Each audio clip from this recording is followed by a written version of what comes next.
I really think you're wrong about that. I think a lot more experts would agree with the way I feel.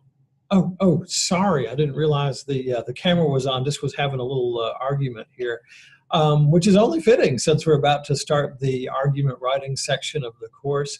Hi there. I'm Steve Schmidt. I'm guesting here in the course of this section today, and we're going to get started with argument-based writing. And so glad that you're here and watching this segment. Argument writing is something near and dear to my heart. I've worked at ABSPD for since 2010, and I have been teaching this course on argument-based writing since 2012. I've also authored the book Writing for the GED Test, Book 4, which centers on argument-based writing, so have some expertise with this. Before we get started and before we dive in, make sure that you have this handout that says argument-based writing. There was a spot to download it earlier in the course. If you don't have this, please stop the video now, go download it, print it out, have that in front of you before we start. So thank you in advance for doing that, because we'll be referring to this over and over as we go on through. So if you don't have it, pause it, come back. Okay, now that you have the handout, let's talk a little bit about argument writing and why it's so important. Really, it didn't get a whole lot of attention until the College and Career Readiness Standards came out in 2013. And if you'll look with me on page 3 inside your handout, you'll see all the standards for argument writing that are part of the College and Career Readiness Standards there, as well as some analysis of the shifts there, that instructional shifts, what we have to change teaching in our classroom based on these standards. And you can see a couple things to direct your attention there to the bottom of the page. The first is to do a guided practice of close analytical reading. And close reading is probably been discussed earlier in the course, but it's students are going to be writing about reading, so if it's very important they understand what the reading's about, or they're not going to be able to write about it. So that's very, very important. You can use the steps you learned earlier in the course. Students are also going to be asked to write about reading, so that's important as well. So they need to get used to doing that, and we'll look at in a minute some strategies we can use to help students get used to that if it's not something they do already inside your classroom. And finally, it's just not enough to say, because I said so. We really need to use text evidence. The text says this, and this evidence is better than the other evidence because blah, blah, blah, fill in the blank. So we have to get students practice doing that. And a lot of the activities you'll find here in the packet will help them to do that.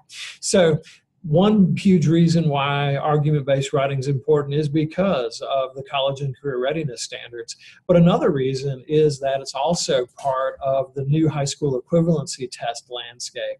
If I could direct your attention to page 2, you may want to read over that, because undoubtedly in your program you're giving 1, 2, or all 3 of these high school equivalencies. The GED, when it came out in its new form in 2014, was the leader in this. But they have argument-based writing prompts. And on the language arts test, it is a significant portion. Yes, students can go through and not mark anything, but they're giving up a slew of points if they do that. If you'll see the argument-based writing section of the test, where they actually are writing an argument-based argument, is 18.5% of the test. That's a lot of the test. That's roughly 1/5 of the test. So it's important that students know how to do this and do it well. Very similar with the task. The task, argument-based writing, they may have an informational prompt or an argument prompt. They could get either one. If they do have the argument prompt, it is worth roughly 17% of the total points possible on the test. So that, again, that's a significant part.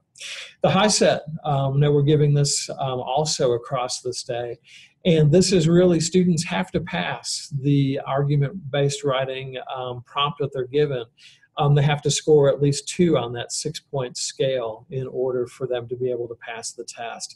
So it is certainly important on all 3 of the high school equivalency tests. So how will argument-based writing look? If you're already familiar with the high school equivalency test, this will come as no surprise. But if you're less familiar with that, I want to invite you to turn to page 17 there in your handout. Just give you a second to get there. But how would a prompt look for argument-based writing? Well, we can see this is one that actually I've written, and it's based on a WIOA-friendly prompt where two students have written cover letters, or two prospective job applicants have written cover letters. And so essentially what you have is you have one prompt where someone is making a point about something. Usually they're taking a side in a controversial subject. In this case, we have Lazario Stevens, who's writing a cover letter as to why he should get the job. Or if you flip over to page 18, you will see that Enrique Hernandez, who's also applying for the same job, has written a cover letter as to why he is the best applicant. So you'll definitely have those two prompts, one side then the other, and your students will have to practice being able to decide which one has the stronger evidence. And so that's going to take some time to learn exactly how to do that. But that is how this will look. So what we mentioned earlier, that close reading, that being able to analyze the reading and then being able to write on it, is going to be extremely, extremely important for our students to be successful. So argument writing is really not that complicated. Yes, it does take some time to learn, but I always believe in the KISS principle, keep it surprisingly simple. And I want to make the argument that students have been arguing, of course, since they were little children. As soon as they learn to talk, they learn to argue. And so students shouldn't be intimidated by this because they've been arguing all their life. And the first activity that we'll do in just a minute shows this, because we're going to use a children's book to see about how argument writing works. But we have number of activities you can use to help your students inside this packet. And I want to invite you to turn to page 7, so you can flip back a little bit and find that.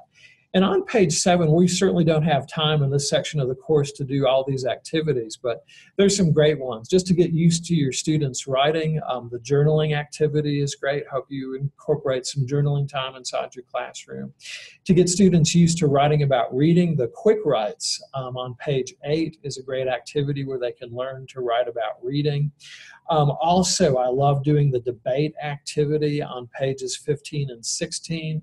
We won't get a chance to do that again today, but students generally love to argue, and so the debate provides a format in which they can do that in a controlled environment there.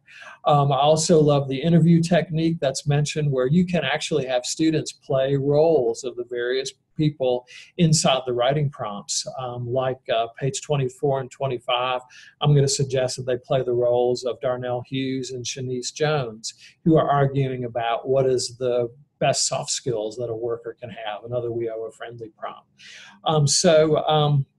What would you do? Also get students to argue about their opinion based on videos that they watch. So there's a lot of good stuff there inside this packet. So look forward to working with you in this section, and I'll see you in a little bit later in the course when we talk about how to use a writing frame, which is a great tool to help our students with argument writing.